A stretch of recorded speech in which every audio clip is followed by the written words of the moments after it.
الحمد لله رب العالمين والصلاة والسلام على أشرف الأنبياء والمرسلين وعلى آله وأصحابه أجمعين رب اشرح لي صدري ويسر لي أمري واحلل عقدة من لساني يفقه قولي ولا حول ولا قوة إلا بالله العلي العظيم أما بعد السلام عليكم ورحمة الله وبركاته. Alors une brève intervention sur un sujet qui nous concerne toutes et tous et particulièrement nous les musulmans vivant en Europe ou ailleurs à notre époque. Cette intervention va toucher un sujet, va tourner autour d'un sujet qui concerne at-tasawwuf, le soufisme, la purification de l'âme, la purification du cœur, l'intérieur, ce sujet qui est malheureusement trop délaissé ou quelquefois mal compris et qui a laissé place à des débats stériles quelquefois et à des détails qui non seulement nous permettent pas d'avancer et de cheminer sereinement vers notre Seigneur Jalla wa Ala, mais qui ont provoqué des querelles et des divisions et le fait d'oublier sa propre âme pour se préoccuper des autres. Alors que celui qui se connaît vraiment, eh bien, prendra conscience qu'il a énormément de défauts et qu'il se doit de se corriger avant de penser à corriger les autres.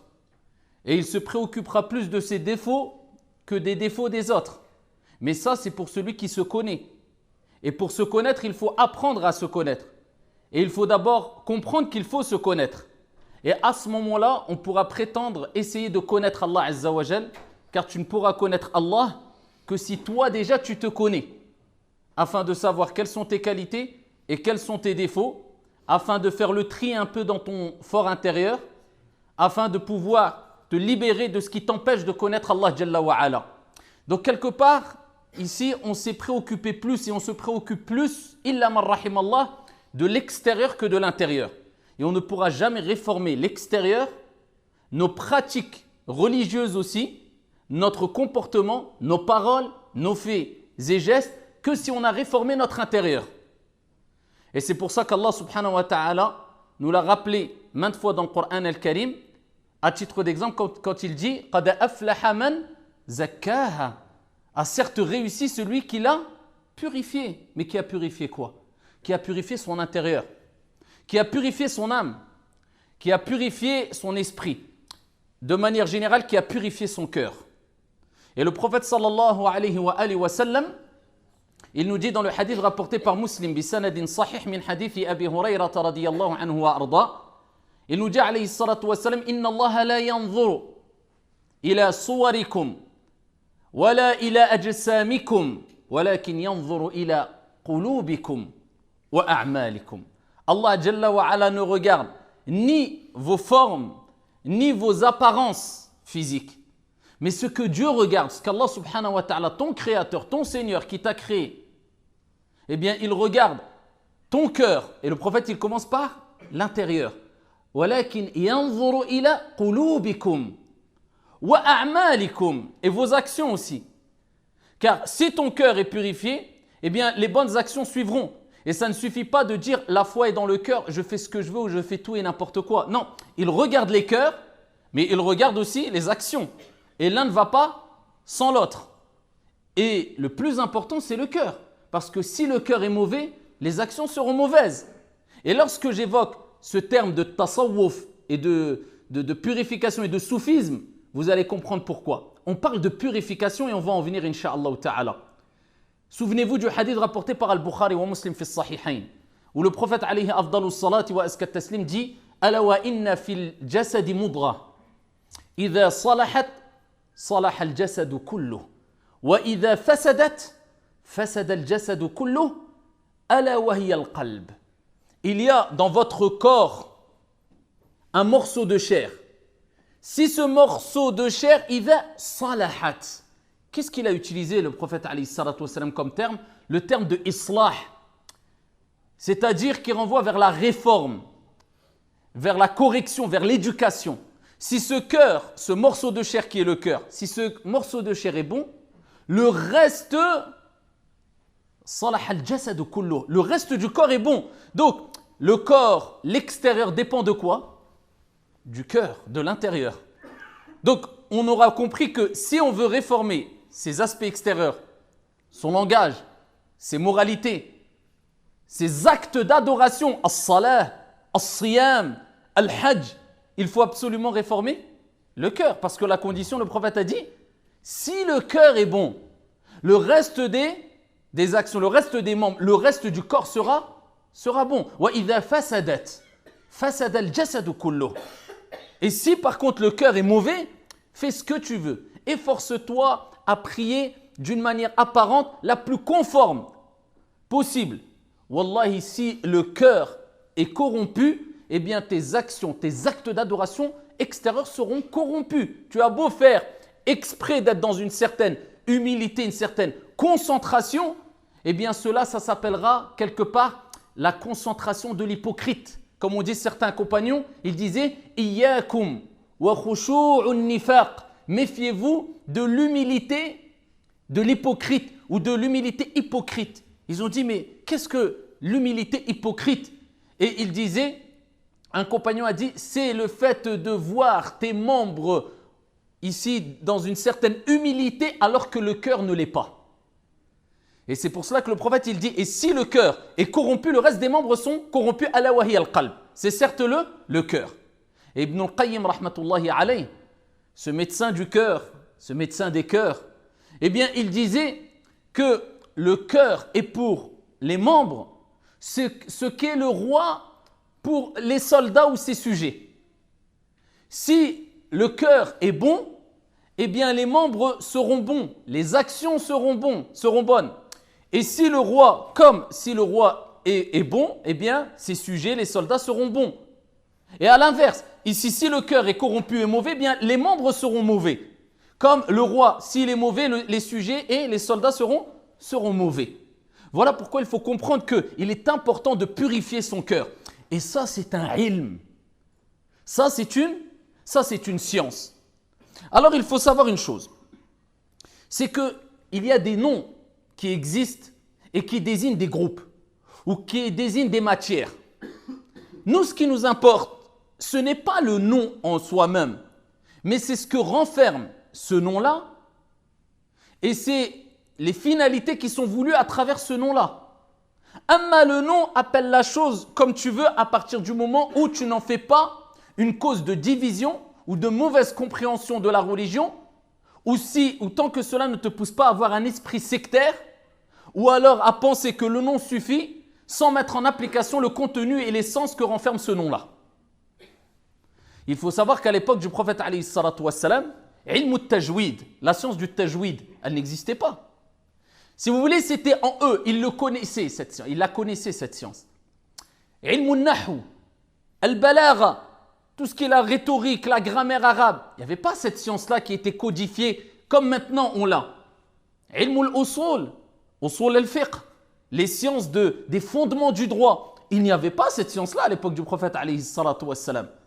C'est-à-dire qu'il y avait le wahi, la révélation, ils avaient un degré de compréhension tellement élevé et ils avaient le meilleur des éducateurs qui avaient la révélation directement qu'ils n'avaient pas besoin de développer ces sciences-là.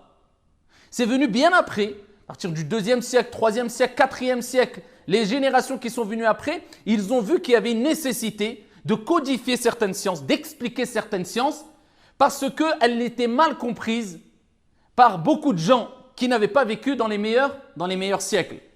C'est-à-dire de mettre en place des méthodologies afin de comprendre des matières religieuses, des sciences religieuses, des sujets religieux. C'est pour cela qu'à l'époque du prophète alayhi salatu wassalam et des compagnons sahaba, ils lisaient le Coran, il n'y avait pas al-ashkal, il n'y avait pas les ponctuations, il n'y avait même pas an-nuqat, les points. Le ba, ils savaient si c'était ba, ta, tha ou. Il n'y avait pas de ça. Ensuite, ils ont mis les points.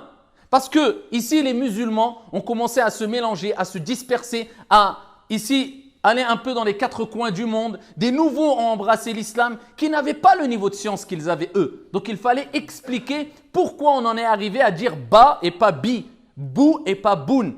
Et donc ils ont codifié ces sciences-là. Eh bien, c'est la même chose pour le tajwid, c'est la même chose pour al-usul, la même chose pour le fiqh, la même chose pour etc. Et la même chose aussi pour at-tasawwuf. La même chose pour cette science-là qui, les musulmans aujourd'hui, illa man rahimallah, n'ont pas compris que c'est une science à part entière. C'est une science qui doit faire partie de la vie du croyant et du musulman. Mais à l'époque des compagnons, c'était quelque chose d'intrinsèque quelque part, c'était en eux. C'est-à-dire qu'ils vivaient cette purification de l'âme, ils vivaient cette purification du cœur, ce bon comportement, al-ihsan, l'excellence, an ta'bud Allah ka'annaka tarah, d'adorer Dieu comme si tu le voyais. Si tu ne le vois pas, lui il te voit. Ils vivaient comme ça. C'est pour cela que quand on lit ici tout ce qui concerne al-zuhd wal-raqa'iq qu'avaient les compagnons radiyallahu anhum wa ardahum, l'attendrissement des cœurs, l'ascétisme qu'avaient les compagnons, on voyage. On se dit mais ils étaient dans une autre planète. Mais eux, c'était en eux, ils vivaient comme cela. Cet ascétisme, cet abandon de cette vie d'ici-bas quelque part, cette relation forte qu'ils avaient avec Allah subhanahu wa ta'ala, ils l'avaient. Parce que Dieu les a choisis. Ils ont fait partie des élus. Ils ont eu le meilleur éducateur spirituel. Celui qui était l'éducateur des cœurs par excellence, Muhammad alayhi salatu wassalam. Et bien de même, ensuite, il y a des générations qui sont venues et qui ont été obligées d'expliquer comment ont atteint ce niveau-là les compagnons. Donc ici, ils ont mis en place une science, c'est-à-dire une méthodologie, des détails, des règles pour parvenir à ce niveau. Comme pour le tajwid, comme pour l'arabe, comme pour usul al-fiqh, comme pour, afin de quoi? Eh bien, de t'élever vers ton Seigneur tabaraka wa ta'ala spirituellement, de te rapprocher d'Allah jalla wa ala. Et maintenant, on lui a donné à cette science plusieurs termes. Le terme qui revient le plus, c'est as-soufiyya ou bien at-tasawwuf. Et ça, c'était des termes qui étaient utilisés à l'époque de l'imam Ahmed, de Hassan al-Basri, de Sufyan al-Thawri, de Al-Junayd, de Abd al-Qadir al-Jilani, rahimahumullah. Ces grands personnages qui sont reconnus par tous les savants comme étant des ulama, des savants doués de clairvoyance, remplis de science, d'ascétisme, de piété. Mais à leur époque, ça commençait déjà à être connu ces termes-là.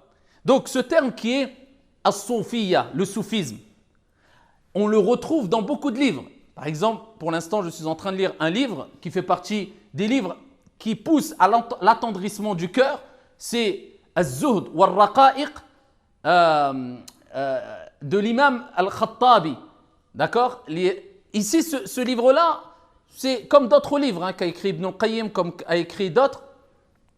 Al-Khatib al-Baghdadi, ici, il parle de personnes qui vivaient à son époque ou qui l'ont précédé et qui, sur plusieurs sujets, la prière, la concentration dans la prière, le délaissement des choses qui ne te rapprochent pas de Dieu, de la spiritualité, etc. Et il cite des personnages.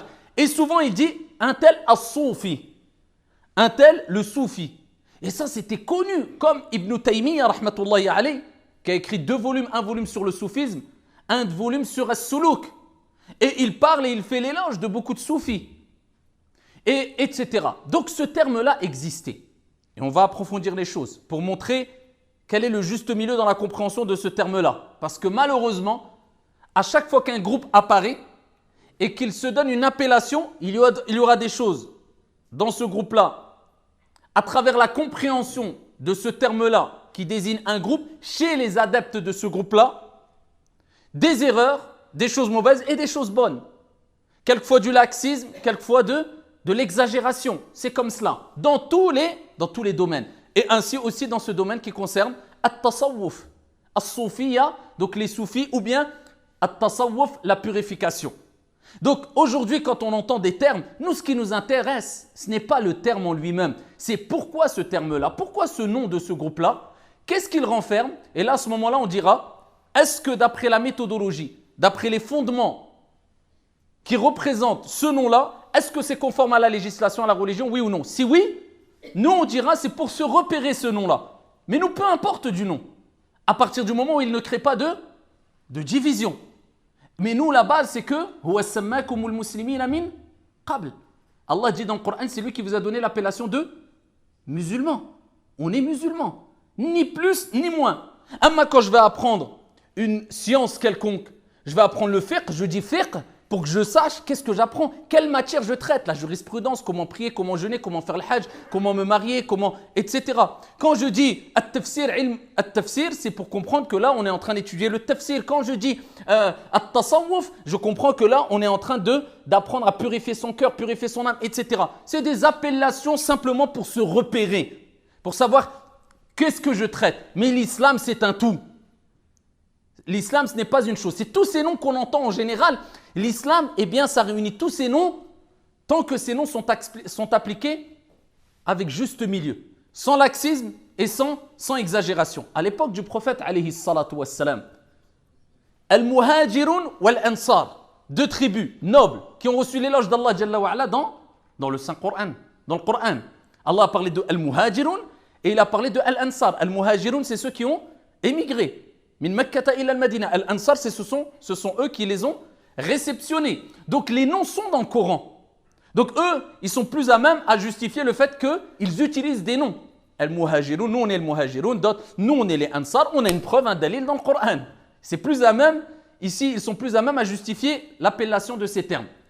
Et il n'y avait pas de mal. On les connaissait parce que c'était pour les connaître, les repérer. Eux, c'est les Muhajirun, eux, c'est les Ansar, ni plus ni moins.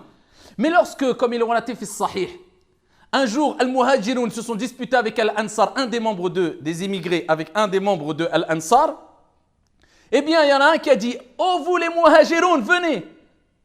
L'autre des Ansar a dit « Oh, vous les Ansar, venez !» C'est-à-dire, chacun a appelé son groupe, parce que là, il y avait querelle, il y avait dispute. Le prophète sallallahu alayhi wa sallam s'est mis en colère. Et il dit, dans le sens, est-ce ces termes de l'jahiliya, du paganisme que vous utilisez alors que je suis parmi vous? Pourquoi? Parce qu'ils avaient utilisé ces noms-là qui étaient des repères et qui n'étaient pas interdits, mais ils en ont fait une source de division. Pourquoi? Vous les Muhajirun, vous appelez le Muhajirun, vous êtes meilleurs que les Ansar, et vous les Ansar, vous êtes meilleurs que les Muhajirun, et vous utilisez ces termes-là pour vous disputer, et il dit, vous utilisez des termes, une manière de comprendre ces termes de l'jahiliya, du paganisme, alors que je suis parmi vous. Alors que dirait le prophète sallallahu alayhi wa sallam? Ça, on parle de sahaba, des compagnons, agréés par Dieu, radiyallahu anhum wa radu an, dhalika liman khashiya rabbah. Ça, Allah Jalla wa Ala les a agréés, il a été satisfait d'eux, ils ont été satisfaits de Dieu subhanahu wa ta'ala, d'Allah. C'est-à-dire de ce que Allah leur a accordé, leur a prescrit. Nous, qu'aurait dit le prophète alayhi salatu wassalam? Que doit penser de nous Allah Jalla wa Ala alors qu'on se dispute avec c'est pas une seule querelle, ce n'est pas on se dispute jour et nuit avec animosité, où on voit des gens qui se disent musulmans prêts à s'entretuer tout simplement parce que quelqu'un a un nom et l'autre n'a pas le même nom que lui, ou un tel a écouté un shir que l'autre n'a pas écouté, ou qu'un tel a prié d'une manière alors que l'autre n'a pas prié de la même manière. Et ensuite, on se dit, on est dans le haqq, on est sur la vérité. Wallahi, si tu suis cette voie-là, eh bien, tu es dans le batil, tu es dans le faux. Ça n'a jamais été la méthodologie approuvée par le prophète alayhi afdalus salati wa askat taslim. Nous sommes musulmans, il y a des termes, mais ces termes doivent bien être compris. Donc, quand on utilise at-tasawwuf, ce terme-là, parce que le but principal, c'est de parler de ce terme-là et ce qu'il renferme particulièrement. Certains appellent cette science-là la science de at-tasawwuf ou bien du soufisme, ou bien, c'est-à-dire, qu'est-ce qu'ils veulent par ce terme-là? Ils veulent la purification. Ils veulent dire, ils veulent indiquer le délaissement quelque part des choses mondaines, pas totalement bien sûr, mais qui ne te rapprochent pas de Dieu, afin de te consacrer totalement ou particulièrement à la connaissance de ton Seigneur tabaraka wa ta'ala, à atteindre un degré où tu adores Dieu comme si tu le voyais, si tu ne le vois pas, lui il te voit, c'est-à-dire al-ihsan. Et ils ont utilisé le terme as-soufiyya. Pourquoi? Bien que les savants divergent sur la raison, mais parmi les raisons qui ont été apportées, c'est que le soufisme renvoie vers ce qui est le terme musaffa ou bien safa, c'est-à-dire la purification, ce qui est purifié. D'autres ont dit non, ils se sont appelés as-soufiyya, les soufis, ainsi parce qu'à l'époque, il y a des gens qui ont vu d'autres personnes eh bien, se consacrer beaucoup plus à la vie d'ici-bas qu'à l'au-delà et commencer à être à pencher plus vers les plaisirs mondains que ce que Dieu nous a réservé dans l'au-delà. Et ils ont voulu avoir un certain détachement avec ce qui peut attirer l'âme, comme bien-être, comme... Et ils ont décidé de prendre des habits de sauf, c'est-à-dire de laine. Et ils se sont différenciés des autres à travers cet habit-là qui les poussait à avoir une certaine modestie et un certain détachement avec les parures d'ici-bas. Et depuis, se consacrer dans ce qu'on appelle le zuhd et al-wara', l'ascétisme et la crainte scrupuleuse d'Allah subhanahu wa ta'ala. Et as-soufiyya, sur quoi était le soufisme, sur lequel étaient les grands savants comme Al-Hassan al-Basri, comme Ibn al-Qayyim, comme à travers leurs textes, à travers l'éducation de l'âme, Al-Junayd, qui est suivi cette tariqa, plus dans le Maghreb et dans le madhab maliki, Abd al-Qadir al-Jilani, eux étaient sur al-haq. Wala shakka fi dhalik wala ray. Il n'y a aucun doute sur cela. Donc ça, c'était le véritable soufisme. Ce que je vous dis maintenant, ce que je suis en train de vous dire, la purification de l'âme, du cœur, se connaître afin de connaître ses défauts et à ce moment-là, connaître Allah subhanahu wa ta'ala pour se rapprocher d'Allah jalla wa ala de sorte qu'on l'adore comme s'il nous voyait. Et si on ne le voit pas, certes lui il nous voit. Et si on n'a pas atteint ce degré-là, au moins nous pouvons atteindre et nous nous efforcerons d'atteindre le degré de al-muraqaba, c'est-à-dire sentir que Dieu nous surveille et nous regarde. Comme Ibn al-Qayyim rahmatullahi alayhi a dit, quand tu te retrouves seul dans l'obscurité et que ton âme t'appelle à commettre un péché, aie honte du regard d'Allah. Et dis-lui à ton âme, celui qui a créé l'obscurité me voit. Parce qu'Allah c'est Ar-Raqib, celui qui surveille, celui qui voit, celui dont rien ne lui échappe. Donc ce soufisme-là, nous sommes tous d'accord que c'est la voie utilisée. Alors maintenant, aujourd'hui, le problème, c'est que lorsqu'on utilise ce terme-là, il renvoie vers une mauvaise compréhension du soufisme, malheureusement, pour beaucoup. Est-ce que ça veut dire qu'on doit généraliser en disant que tous ceux qui suivent cette voie du soufisme sont des égarés, adorateurs des tombes, innovateurs? C'est un pur égarement. Car là, tu es en train de dire que ceux qu'on appelait as-soufi, dans de nombreux textes, de atba' at-tabi'in ou bien de paroles de atba' at-tabi'in, de paroles de... Eh bien, ils sont égarés. Par contre, c'est du cas par cas. Si quelqu'un nous dit que le soufisme se résume à aller adorer une tombe ou à aller invoquer une personne parce qu'elle a été connue pour sa piété, en lui demandant de nous accorder un quelconque bienfait, si pour certains le soufisme se résume à vouloir tourner et danser dans certaines mosquées, en prétendant qu'on va faire un acte qui va nous rapprocher de Dieu. Si pour certains, le soufisme se résume à penser à Dieu intérieurement, croire en Dieu intérieurement, sans faire suivre cela par des actions conformes à la législation, à travers une clairvoyance et une science claire, eh bien, ce soufisme-là, c'est un pur égarement et c'est une mauvaise compréhension, ce soufisme-là, entre guillemets, du vrai soufisme. Nous sommes d'accord.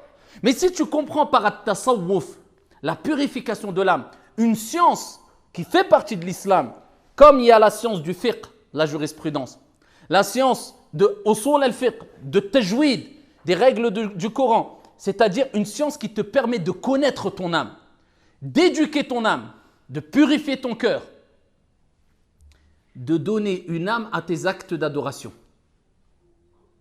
de donner une âme à tes actes d'adoration, de t'élever spirituellement vers Allah subhanahu wa ta'ala, de goûter à la douceur de l'iman.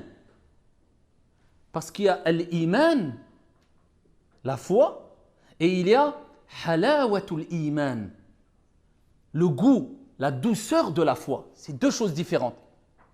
À travers les paroles de ceux qui ont marqué l'histoire, d'attendrir ton cœur. Si pour toi c'est ça le soufisme, eh bien tu es sur la vérité. Donc aujourd'hui, certes, j'utilise ce terme pour un peu remettre les choses de manière très brève et résumer les choses en place et à leur place. Mais aujourd'hui, pas d'intérêt de dire je suis soufi ou je suis... Là, je suis dans une matière qui me permet d'éduquer mon âme. Tu peux l'appeler comme tu veux. La science du comportement, la science de l'ihsan, la science de la purification de l'âme, la science de l'éducation de l'âme. ou bien la science du soufisme, ou bien du tasawwuf, c'est la même chose. À partir du moment où tu as bien compris que désigner vraiment et réellement le terme tasawwuf et le soufisme réel. Mais c'est la même chose. Donc là, j'utilise le terme soufisme ou bien tasawwuf pour rappeler à ceux qui généralisent et lorsqu'ils entendent un tel était maître spirituel dans le soufisme, a'oudhu billah. Voilà comment ils réagissent. Manque de ilm, manque de science. Ibn al-Qayyim en a parlé, Ibn Taymiyyah en a parlé, Al-Junayd en a parlé, les plus grands des savants en ont parlé. Comment cela, toi, tu réagis comme si tu n'as même pas compris le sujet?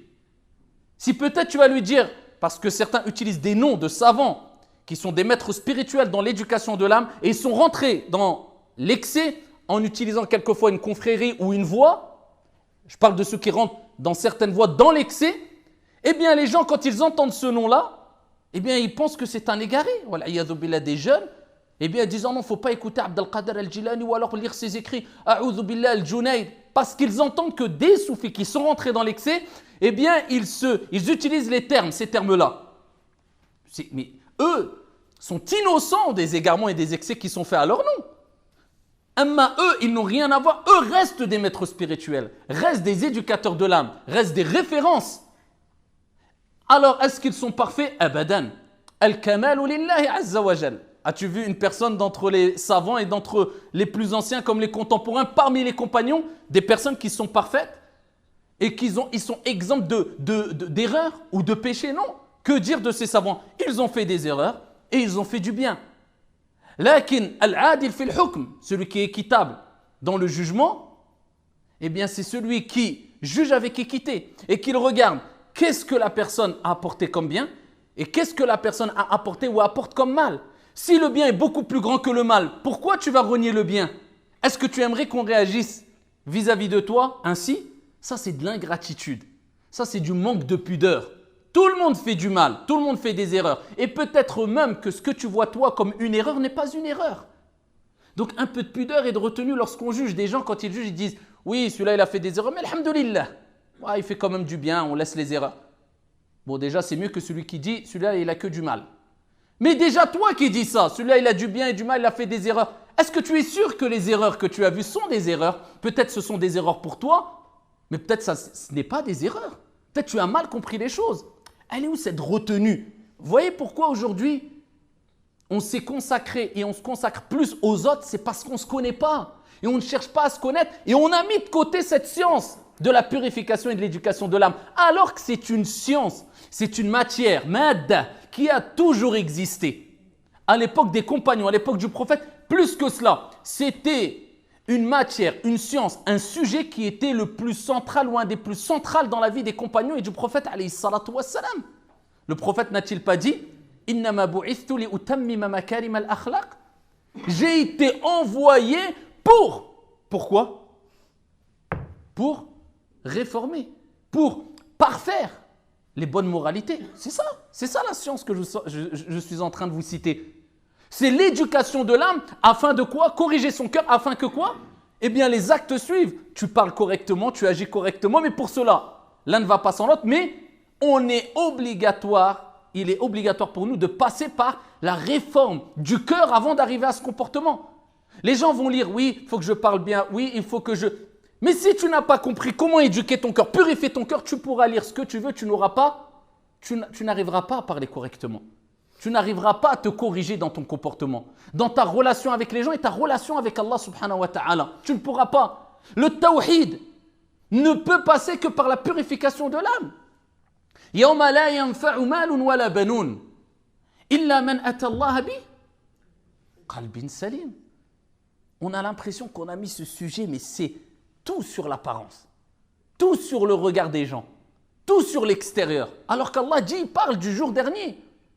Le jour où ni les biens, ton argent, ni les enfants, ce que tu aimes le plus, ne te profiteront en rien, sauf celui qui vient avec un cœur pur, avec un cœur saint. C'est quoi un cœur saint? C'est un cœur purifié de tout ce qui va t'éloigner de Dieu, de toute mauvaise chose. La mauvaise intention, la mauvaise... C'est ce qui va te permettre ici de réussir au jour dernier. Et c'est avec ce cœur saint que tu pourras être sincère envers Allah, adorer ton Seigneur, l'unique, te purifier de toute forme de shirk, de concrétiser at-tawhid. Et at-tawhid, ce n'est pas des paroles et une science écrite qu'on répète, mais c'est une science qui se vit.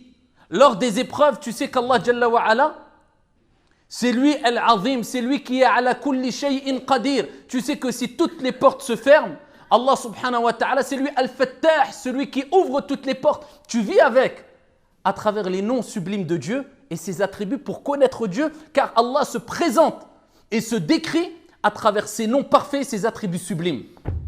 Mais ça, c'est quelle science, celle-là? Si tu n'as pas compris que c'est la science de l'éducation de l'âme, de la purification de l'âme, tu n'as rien compris, Abdallah. Tu as mis de côté une science. Donc déjà, c'est un constat que je veux faire déjà.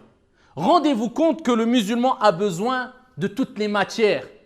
Et parmi ces matières principales sur laquelle tu dois te concentrer et te consacrer, c'est la science, si tu veux, du tasawwuf, ou bien de l'ihsan, ou bien de l'éducation de l'âme, ou bien de la purification de l'âme, ou bien de la connaissance d'Allah, appelle-la comme tu veux. Sinon, tu ne pourras jamais réussir et goûter al-falah, à la réussite, ni ici-bas, ni dans le delà. قَدْ أَفْلَحَ مَنْ زَكَّاهَا التَّخْلِيَةَ قَبْلَ التَّحْلِيَةِ وَلَيْسَ الْعَكْسِ لَيْسَ التَّحْلِيَةَ قَبْلَ التَّخْلِيَةِ. C'est la règle qui nous incombe, c'est la purification avant l'ornement. Et pas l'inverse, l'ornement avant la purification. On purifie son intérieur et quand ton intérieur sera purifié, eh bien ton extérieur cela se manifestera à travers tes traits et tes aspects et tes comportements et tes paroles et tes faits et gestes extérieurs. Mais quand tu te consacres et tu te concentres plus sur l'extérieur, tu vas tomber dans une pratique mécanique malheureusement. Donc, pour juger un groupe, on ne va pas juger le groupe parce qu'il s'appelle telle ou telle chose, ou tel groupe, ou telle dénomination. Non, ce qu'on va regarder, c'est qu'est-ce que renferme le sens de ce nom-là et quelle est la méthodologie de ce groupe-là qui se réfère à telle dénomination ou autre. Quels sont les fondements de ce groupe-là? Et on se réfère ni aux atba', aux suiveurs. Et on fait attention afin de savoir est-ce que ce nom-là crée la division ou pas. Wallahu rabbil Ka'ba. Si vous avez compris ce que je viens de vous dire, alhamdulillah, vous avez fait un grand pas dans votre vie et vous allez agir avec beaucoup plus de clairvoyance qu'autre chose et vous avez matière pour répondre clairement et simplement aux gens qui s'affilient à tel ou tel groupe. Nous, on ne renie pas le nom, mais on analyse avec équité. Allah Jalla wa Ala dit dans le Coran al-Karim لا يجرمنكم شنآن قوم على أن لا تعدلوا اعدلوا هو أقرب للتقوى واتقوا الله. Que la haine ou bien les querelles que vous avez avec des gens ou envers des personnes ne vous poussent pas à être injuste. Soyez juste, équitable dans votre jugement, dans vos faits et gestes, dans votre manière de réagir. هو أقرب للتقوى. Cela est plus proche de la piété. Tu vas prendre le terme et tu vas regarder qu'est-ce qu'il renferme, comment il est compris, quelle est la méthodologie. Et là, à ce moment-là, tu pourras dire est-ce qu'ils sont sur la vérité ou pas? Est-ce que ce terme crée une division ou pas? Oui ou non? Oui, je réagis comme le prophète alayhi salatu wassalam a réagi avec le muhajirun wal ansar. Mais je ne délaisse pas le sens et le suivi, sans excès, sans exagération. Ainsi, je serai sur al-wasatiyya. Donc nous, ce qui nous importe, ce n'est pas les termes. Comment sont compris les termes? Et quelles sont les conséquences du suivi de ces dénominations et de ces groupes qui s'affilient à ces termes? Il faut regarder la finalité. Alors, ici, il faut savoir qu'il y a Abul Qasim al-Junayd qui a donné aussi une définition de at-tasawwuf. Abul Qasim al-Junayd, c'est un grand savant, maître spirituel, alim, parce qu'il faut savoir une chose. Quand je vous parle de al-Junayd, quand je vous parle de Hassan al-Basri, quand je vous parle de Abd al-Qadir al-Jilani, rahimahumullah, c'était des maîtres spirituels dans l'éducation de l'âme, mais tous les savants reconnaissent que c'était des gens de science. Ce n'était pas de la rigolade. Ce n'était pas, ils traitaient ce sujet avec ignorance. Ils étaient très forts dans les sujets qui s'appellent aujourd'hui al-fiqh, al-tajwid, al-arabiyya, al-aqida, al-tawhid. C'était des montagnes de sciences. Donc, le vrai soufisme, le vrai soufi, c'est celui, comme je vous ai dit précédemment, non seulement qui ne rentrera pas dans des excès, mais on va analyser à la lumière du Coran et de la Sunna, avec une bonne compréhension saine, est-ce que tel acte est conforme ou pas? C'est du cas par cas. Mais c'était des gens savants. Si tu sentais cette science-là sur les sujets de jurisprudence, tu voyais la science, le ilm. Mais ils accompagnaient cette science-là, ce ilm, ce fiqh, les actes d'adoration avec la spiritualité. Parce que l'un ne va pas sans l'autre. Et Al-Junayd, certains disent, je suis Al-Junaydiyya. Pourquoi c'est cette tariqa, si on veut, quelque part, cette voie, et ils prennent les enseignements d'Al-Junayd. Moi, je parle de manière générale. Ensuite, c'est du cas par cas. Et nous rejetons clairement les excès qui peuvent être faits, pas de tous, loin de là, mais par certains. Comme dans d'autres groupes ou d'autres personnes qui utilisent d'autres dénominations, comme je vous ai dit précédemment, qui vont faire adorer des tombes ou qui vont, je ne sais quoi, faire des choses qui... Il n'y a aucune preuve pour justifier cela. Ils se rapprochent beaucoup plus, se rapprochent dans certains cas du shirk, quelquefois tombent dans le shirk plutôt qu'autre chose. Mais je parle des vrais soufis qui ont compris cette spiritualité qui les pousse à adorer Allah comme il se doit. Al-Junayd, rahimahullah ta'ala, qui est mort en 297 de l'Hégire. Vous voyez à quelle époque ils ont vécu? C'était pas des... On parle des pieux prédécesseurs, Al-Junayd. Ces personnes-là, eh bien, ont donné des définitions déjà à leur époque. Ici de As-Soufi, At-Tasawwuf. Et lui, il dit At-Tasawwuf, Al-Haqiqi, le véritable Tasawwuf, An takuna ma'Allah bila ilaqa. C'est d'être avec Dieu, Allah. Tu vis avec Allah. Spirituellement, tu sens, c'est-à-dire la présence divine. Tu reconnais qu'Allah te voit. Qu'Allah est avec toi à travers ses noms et ses attributs, il voit tout, il entend tout, il sait tout, rien ne lui échappe. Qu'Allah, sa miséricorde, dépasse sa colère. Que si tout le monde t'abandonne, Allah ne t'abandonnera pas si toi, tu n'abandonnes pas ce que Allah Jalla wa Ala t'a dit d'abandonner. Vivre avec Allah Azza wa Jal. C'est ça le tasawwuf, c'est vivre avec Allah subhanahu wa ta'ala bila ilaqa. Sans aucune, ici, relation intense, forte ou plus forte avec cette vie d'ici-bas que Dieu. C'est-à-dire avec un certain délaissement de tout ce qui peut te détourner de ta relation saine avec ton Seigneur, tabaraka wa ta'ala. Amma zuhd, l'ascétisme, ce n'est pas forcément d'abandonner la vie d'ici-bas. L'imam Ahmad, rahimahullah ta'ala, lorsqu'on l'a interrogé sur az-zuhd, il dit, c'est d'abandonner les péchés. Ce n'est pas d'abandonner la vie d'ici-bas. Le principal, ce n'est pas de ne plus vivre et de ne plus se faire plaisir, c'est de ne pas avoir toutes ces choses mondaines dans ton cœur. Mais de les avoir dans ta poche ou je ne sais quoi, il n'y a pas de problème. Mais il ne faut pas que ça rentre dans ton cœur de sorte que ça te détourne de la religion. Ou que ça prend une place plus importante que ta relation avec ton Seigneur et ta préparation pour le delà, tout simplement. Ça, c'est la bonne compréhension de zuhd et de at-tasawwuf.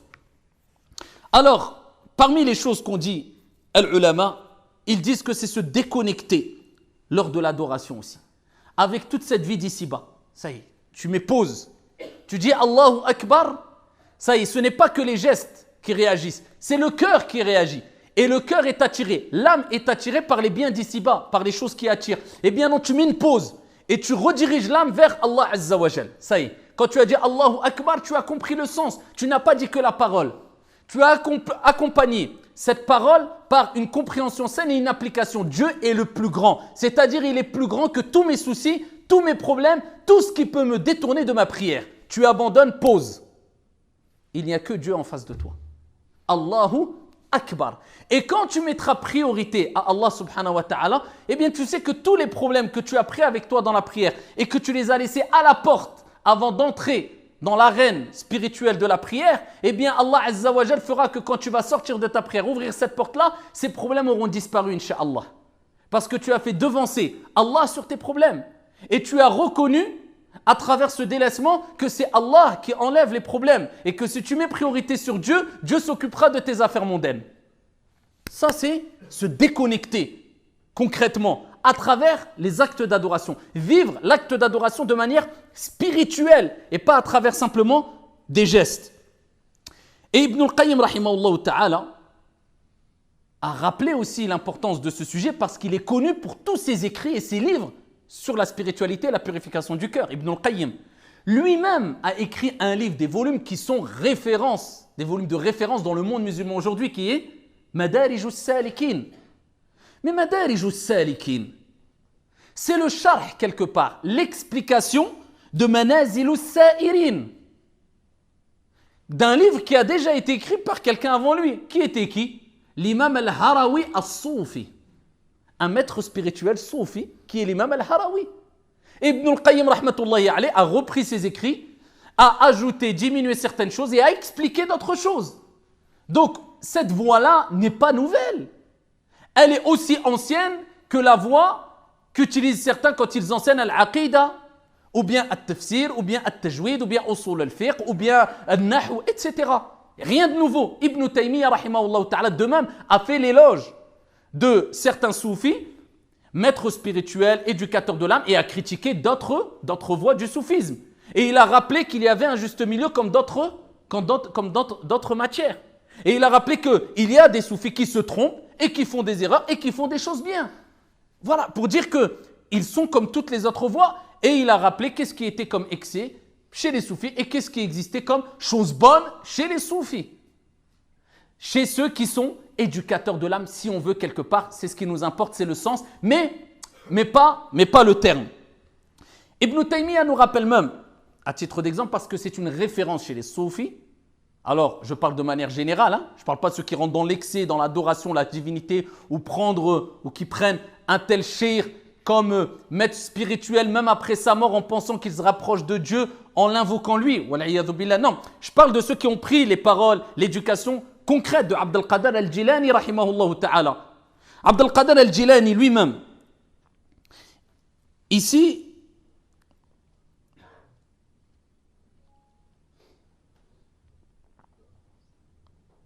Abd al-Qadir al-Jilani, rahimahullah ta'ala, ce maître spirituel, comme Ibn Taymiyyah, rahimahullah ta'ala, le rappelle, il dit un jour, il était dans un désert, assoiffé, plus rien autour de lui, si ce n'est le sable. Il vit une lumière au-dessus de lui, une voix retentir, qui lui dit, « Ya Abd al-Qadir, Ya Abd al-Qadir » il lui dit, aujourd'hui, pour toi, tout ce qui était illicite est devenu licite. Il faut s'imaginer, c'est une personne de science, de piété, seul dans un désert. Il sait, il comprend que quand toutes les portes se ferment, bien il reste une porte qui reste ouverte, la porte du secours d'Allah. Et il voit une lumière au-dessus de lui et il entend une voix, Ya Abd al-Qadir, tout ce qui était illicite pour toi est licite pour toi maintenant. Al-ulama, ce n'est pas al-ubbad simplement. Comment ils réagissaient à leur époque? Avec clairvoyance, avec ilm. Ils savaient faire la part des choses entre l'égarement et la vérité. Entre le mensonge et la vérité. Qu'est-ce qu'il a dit? Il dit, A'udhu billah, je cherche protection auprès d'Allah, ô toi ennemi d'Allah. Et là, il a entendu une voix après que la lumière disparaît. Après que la lumière a disparu, il dit, Najaut, tu as été sauvé. Alors que beaucoup d'adorateurs ont raté l'épreuve. Dans le sens. C'était une personne qui il gardait les pieds sur terre. C'était des gens de science. Ils savaient que quand il y avait une chose qui venait du diable, des insufflations sataniques, et une chose qui venait vraiment de Dieu, al-karamat, ces sortes de miracles à qui Allah Jalla wa Ala octroie à des personnes saintes, pieuses, vertueuses, al-awliya, les rapprochés d'Allah subhanahu wa ta'ala. Et ça, Ibn Taymiyyah le cite, alors que c'est une référence chez As-Soufiyya, et certains rentrent dans l'excès à travers cet homme-là. Et lui, c'était Abd al-Qadir al-Jilani, lui, c'était un savant, lui, c'était un alim, lui, il était dans l'éducation de l'âme et il était dans la science. Et c'est ce qu'il faut comprendre à travers As-Soufiyya. Et alors que lui, il était né, pour vous donner une idée, une ordre d'idée, Abd al-Qadir al-Jilani, mort en 561 de l'Hégire. Ouais, c'était des gens qui étaient dans une époque où, vous savez que l'imam Malik rahmatullahi alayhi a dit, la science diminue et ne cessera de diminuer, d'accord, ne cessera de diminuer depuis l'époque des prophètes. La science, elle a diminué, elle diminue, elle ne cessera de diminuer. Ça, c'était l'imam Malik, rahimahullah ta'ala. Preuve en est que, preuve de plus, car il y en a de nombreuses preuves, que la science de leur époque n'atteindra jamais le degré de science de notre époque. Par contre, ça ne veut pas dire qu'on ne va pas découvrir des choses dans les sciences, et je parle particulièrement ici des sciences religieuses, bien sûr, dans les sciences religieuses que n'avaient pas découvert. C'est possible, car la science d'Allah est vaste et infinie. Lakin, de manière générale, le degré de science qu'avaient atteint eux, et particulièrement ceux qui étaient des 3 générations, le prophète, as-sahaba, at-tabi'in, atba' at-tabi'in, et parmi eux les 4 grands savants références dans le monde musulman, Abu Hanifa, Malik, Shafi'i, Ahmad, c'est un degré qui est, quelquefois, on a du mal à y croire. Quand tu savais que l'imam Shafi'i, quand il lisait une page, il était obligé de mettre sa main de l'autre côté de la page parce qu'il retenait tellement vite quand il lisait la page de gauche, la page de droite, il avait peur de retenir en même temps la page de gauche. L'imam al-Bukhari, 1 million de textes par cœur. 1 million de textes par cœur. Ceux-là, c'était des élèves, des grands savants de Malik, Shafi'i, Ahmad. C'était leurs élèves. Ils étaient à un degré de science énorme, élevé, très élevé. Et donc ici, il était mort en l'an 561. De les dire pour que vous ayez un peu une notion sur à quelle époque ont vécu ces gens-là. Al-Junayd, rahimahullah ta'ala, à titre d'exemple. Quand on parle d'Al-Junayd, c'est celui que je vous avais évoqué lors de la précédente intervention, qui était une personne qui s'est consacrée aux sciences religieuses, mais aussi à cette science qui est impérative pour tout musulman et musulmane, c'est l'éducation de l'âme afin de donner une âme aux actes d'adoration et vivre avec al-ibadat. Ce n'est pas mécaniquement. C'est lui qui, quand on a insisté pour qu'il préside la prière, on lui a dit préside la prière. Il a dit non, je ne veux pas. La retenue, la pudeur. Ils ont insisté, il s'est avancé, il a dit istaou. C'est parmi les paroles que dit l'imam quelquefois pour rappeler aux gens qui sont derrière les prières qu'il faut qu'ils s'alignent, qu'ils aient des rangs bien droits. Lorsqu'il s'est retourné vers eux, il a dit istaou. Il est tombé évanoui. Et lorsqu'ils l'ont réveillé et ils lui ont dit Mabik, qu'est-ce que tu as? Il dit Wallahi, lorsque j'ai dit istaou, alignez-vous, ayez les rangs bien droits, c'est comme si une voix m'avait dit et toi, est-ce que tu es droit de telle sorte que tu dises aux gens d'être droit? Il dit je me suis évanoui. C'était des gens avant même qu'ils rentrent dans la prière, ils se déconnectaient, ils étaient dans un autre monde. Il est rapporté qu'il avait 7 ans. Il dit je me souviens, j'avais 7 ans. Mais vous imaginez, 7 ans. Il jouait. C'était un enfant, c'est normal, il jouait. Il dit, je m'amusais lorsque des personnes adultes étaient à côté de moi et quelqu'un m'a interpellé et il lui dit, Ya Junayd, ma shukr. Qu'est-ce que c'est que la reconnaissance? Et là, Junayd, il dit, Allah yu'sallahu bi ni'amih. À 7 ans. Il dit la reconnaissance vis-à-vis de Dieu, c'est de ne pas désobéir à Allah subhanahu wa ta'ala à travers ses bienfaits qu'il nous a donnés. 7 ans. Regardez la spiritualité qui se dégage de leurs paroles. Le khushu', la compréhension, la sincérité, l'ikhlas. Al-fahmu ad-daqiq wa sahih. La compréhension précise et authentique. C'est le fait de ne pas désobéir à Dieu à travers les bienfaits qu'il nous a accordés. Dieu t'a accordé des yeux, une vue qui vaut plus que toutes les richesses qu'il y a dans la vie d'ici-bas. Tu donnerais n'importe quoi pour retrouver la vue si Dieu t'enlevait la vue. Dieu t'a donné des jambes, Dieu t'a donné des oreilles. C'est des bienfaits de Dieu. Si vous essayez de compter les bienfaits de Dieu sur vous comme Dieu dit dans le Coran, vous ne pourriez les dénombrer. Si Dieu t'enlève un œil demain, wallah, ton plus gros souci principal, c'est ton œil. Tu donnerais tout pour retrouver ton œil. Combien de fois dans ta vie tu as dit Alhamdulillah, louange à Allah que tu m'as donné mes 2 yeux? Eh bien, Dieu t'a donné ses bienfaits. Maintenant, c'est de ne pas lui désobéir, de désobéir à Allah à travers les bienfaits qu'il t'a donnés, qu'il t'a mis à disposition une période bien délimitée pour passer ton examen. Ensuite, il va reprendre cette copie. Et ensuite, tu devras rendre des comptes sur ton corps. Qu'est-ce que tu en as fait? Sur ton argent, sur ton... Donc, est-ce que toi, tu désobéis à Allah à travers les bienfaits que Dieu t'a donnés? Moi, je fais ce que je veux, c'est mon corps. Arrête, délaisse ces drogues-là. Je fais ce que je veux, c'est mon corps. Arrête de te faire du mal. Je fais ce que je veux. C'est pas ton corps.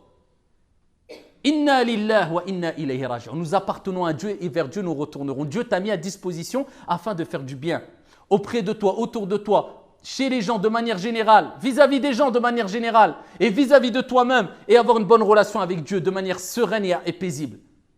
Est-ce que tu le fais? Est-ce que tu as compris cela? Une parole à 7 ans. Que dites-vous des paroles qu'il a dit tout au long de sa vie? Tu rentres dans une madrasa, dans une école à travers leurs paroles et à travers les paroles de ceux qui sont des réels éducateurs de l'âme. Et ici, le but de cette modeste intervention, c'est surtout de dresser quelque part un constat, de vous rappeler que beaucoup malheureusement ont pratiqué et pratiquent, et je parle pour moi le premier, illa man rahimallah, une religion quelque part, un islam quelque part entre guillemets mécanique, un islam de halal ou haram, tout en oubliant awalan, premièrement, que l'islam ce n'est pas que halal ou haram, licite ou illicite, ce n'est pas que cela. Avant même de comprendre et de savoir vraiment qu'est-ce qui est vraiment halal et qu'est-ce qui est vraiment haram, comprendre que l'islam ce n'est pas que le halal et le haram. Ici il y a la jurisprudence qui tourne autour de 5 jugements et beaucoup de gens pensent qu'il n'y a que licite, illicite ou obligatoire, interdit. Faux, complètement faux. Vous savez qu'à l'époque des plus grands des savants, l'imam Shafi'i, l'imam Ahmad, l'imam Malik, avant qu'ils disent qu'une chose était haram, illicite, eh bien il y avait réflexion et réflexion, prudence et prudence. Et ils avaient l'habitude de dire akrahu dhalik, utrukuh, je déteste cela. Délaissez cette chose par prudence et par crainte de dire quelquefois qu'une chose est haram alors qu'elle n'est pas haram. Alors que Dieu nous rappelle dans le Coran qu'il ne faut pas dire que ceci est halal ou haram en proférant des mensonges vis-à-vis de Dieu sans science. Il y a 5 jugements en islam. Il y a ce qui est wajib, ce qui est obligatoire. Et ça, on ne le renie pas aussi parce qu'il y a un deuxième excès, des gens qui, pour eux, ils ne veulent jamais entendre qu'une chose est obligatoire ou interdite. Il y a des obligations en islam. Il y a des interdits en islam. Il y a un cadre. Et pour avoir une harmonie tout au long de sa vie, il faut avoir un cadre. Il y a ce qui est obligatoire. Ce qui est obligatoire, celui qui le fait, eh bien, il est récompensé, Inch'Allah, il mérite une récompense divine. Celui qui le délaisse, il est pécheur. Il y a ce qui est haram, illicite. Celui qui délaisse ce qui est illicite, eh bien, il est récompensé, Inch'Allah, il mérite une récompense. Et celui qui fait une chose qui est illicite, il est pécheur. Donc ça, ce que je vous dis, c'est ce qui tourne autour de la jurisprudence islamique, c'est-à-dire le droit qu'on doit apprendre. Toute notre vie est faite de droit. La prière, le jeûne, comment faire du commerce, acheter, vendre, etc. C'est ça, c'est ces 5 jugements. Mais il n'y a pas que ce qui est obligatoire et interdit. Il y a quoi encore? Al-makrouh. C'est quoi le makrouh? Ce n'est pas ce qui est haram, c'est ce qui est déconseillé, détestable. C'est-à-dire que même si tu le fais, tu n'es pas pécheur. Et beaucoup de gens confondent le makrouh avec le haram. C'est-à-dire que quand ils entendent qu'une chose est makrouh, ils pensent que c'est haram. Ils se précipitent. Le prophète a interdit, mais dans les interdictions prophétiques, quelquefois ils indiquent, comme disent les savants, ils expliquent d'après d'autres textes, que ce n'est pas interdit catégorique, un interdit catégorique, mais c'est un interdit qui, d'après les autres textes, montre que c'est déconseillé, pas interdit catégoriquement. Donc il y a le makrouh. Donc à toi de savoir est-ce que c'est haram, makrouh, etc. Le makrouh, c'est si tu le délaisses, tu mérites une récompense. Mais si tu le fais, tu n'as pas de péché. Mais dans ilm al-tasawwuf, cette science de tasawwuf, c'est vivre aussi avec al-wara'. Les vrais soufis, vous savez c'est qui? C'est ceux qui vivent avec la crainte scrupuleuse. C'est-à-dire que même quand il y a le makrouh, s'ils peuvent le délaisser, ils le délaissent. Ça, c'est les vrais soufis. Il y a aussi ensuite le al-mustahab. C'est quoi le mustahab? As-sunnah, si tu veux. C'est ce qui est préférable. Si tu le fais, tu mérites une récompense, Inch'Allah. Si tu le délaisses, tu n'es pas pécheur encore. Regardez, deuxième des choses où tu n'es pas pécheur. Troisième des choses, al-mubah. Al-mubah, c'est ce qui est permis.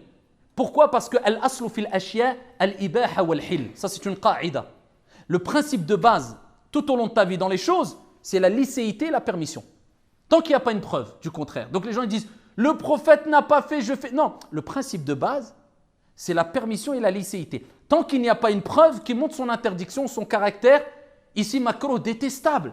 Donc il y a 3 jugements qui montrent que si tu les fais, tu n'es pas pécheur. Nous, on a montré non, 4 jugements avec le wajib. Nous, on a l'impression que l'islam, c'est plus de haram que le reste. Déjà, il faut comprendre que l'islam, ce n'est pas une religion que de halal haram ou wajib haram, obligatoire, interdit ou licite et illicite. Et deuxième des choses, il faut comprendre que même les actes d'adoration, al-fiqh, si tu ne l'accompagnes pas de la science de la purification de l'âme, de la science qui est l'ihsan, adorer Dieu comme si tu le voyais, si tu ne le vois pas, lui, certes, il te voit. Ce qu'on appelle le tasawwuf quelque part, sans excès, sans exagération. Tu pratiqueras une religion mécanique, une prière sans khushu', sans concentration. Tu feras le jeûne sans comprendre la finalité voulue à travers ce jeûne. Tu vas faire ton pèlerinage sans ressentir rien du tout, si ce n'est que très peu d'émotions et de khushu' et d'humilité. Pourquoi c'est une pratique mécanique? Tu as voulu embellir l'extérieur avant de purifier l'intérieur. Et c'est pour cela qu'il faut s'éloigner, faire et craindre cette pratique mécanique et comprendre que l'islam, c'est une pratique extérieure et intérieure, et l'extérieur passe impérativement par l'intérieur sans rejeter l'extérieur. As-salah, c'est des pratiques, des actes d'adoration ici extérieurs. C'est des mouvements du corps, mais ces mouvements du corps seront accompagnés d'humilité, de crainte scrupuleuse, de khushu', que si tu as purifié l'intérieur, tu as purifié le cœur. Et c'est ce qu'on a besoin aujourd'hui, nous particulièrement dans la communauté musulmane, qui ont abandonné la purification de l'âme et du cœur et la présence divine à travers nos actes d'adoration. Donc ça, c'était un constat, c'était une introduction, si on veut, à la recherche de l'éducation de l'âme et la purification de l'âme à travers votre avancement spirituel tout au long de votre vie. Consacrez-vous aussi à ce sujet-là à travers la lecture et la compréhension du Coran, car le livre d'Allah Azza wa Jal est le meilleur livre pour purifier ses cœurs. Ce n'est pas simplement la lecture. La lecture et la compréhension de ce que tu lis, le tafsir. Garder une relation avec le Coran, la parole d'Allah, kalamullah Azza wa Jal. C'est impératif. Au moins une fois par jour. Au moins une fois. Ne serait-ce que lire une page en la comprenant. En arabe et en français si tu ne comprends pas l'arabe, et en lisant un exégèse du Coran tout en faisant attention aux sujets sensibles qu'il faut contextualiser. Mais pour comprendre ce que tu lis, en essayant d'avoir un éducateur physique, un cheikh, qui te recadre quand il faut te recadrer, un éducateur spirituel, qui t'accompagnera dans ton cheminement spirituel, à travers la parole de ces gens qui ont travaillé énormément l'éducation de l'âme. Revenez vers ces gens. Al-Hassan al-Basri, Sufyan al-Thawri, Al-Khatib al-Baghdadi, Ibn al-Qayyim, Al-Junayd, ces gens-là qui ont parlé énormément de la spiritualité, de la purification du cœur. Et alhamdulillah, il y a de plus en plus de livres maintenant, même traduits en français. Il y a aussi un livre qui est traduit, je ne sais pas s'il est complètement traduit en français, qui est Ihya Ulum ad-Din. La revivification des sciences de la religion. Alors certains savants contemporains ont dit qu'il ne faut surtout pas l'écouter à des erreurs. Dans tous les livres, il y a des erreurs. Ce n'est pas le Coran, ce n'est pas un livre révélé. Mais ce livre-là, c'est une perle dans l'éducation de l'âme. Et ce qui les savants ont mentionné qui était faux, qui était erroné, eh bien on le rejette. On le met de côté. Mais le livre, il ne peut être rejeté, mis de côté. C'est du grand savant Abu Hamid al-Ghazali. Abu Hamid al-Ghazali, c'était un grand savant érudit. Et regardez comment il a réagi, et je terminerai avec cela. Il a adoré Dieu, il a appris, il a enseigné pendant des années. Pendant des années. À un moment, il s'est dit, il y a un gros problème. Ma pratique est trop mécanique.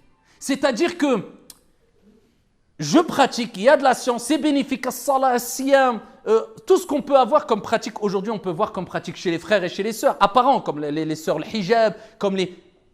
Mais par contre, ces pratiques-là, je ne ressens pas cette purification de l'âme, cette relation avec Dieu, l'âme dans la pratique. Comme nous, en général, on prie mécaniquement. Vous voyez, c'est quoi prier avec concentration quand tu sens ta foi, elle monte, et prier mécaniquement, tu veux.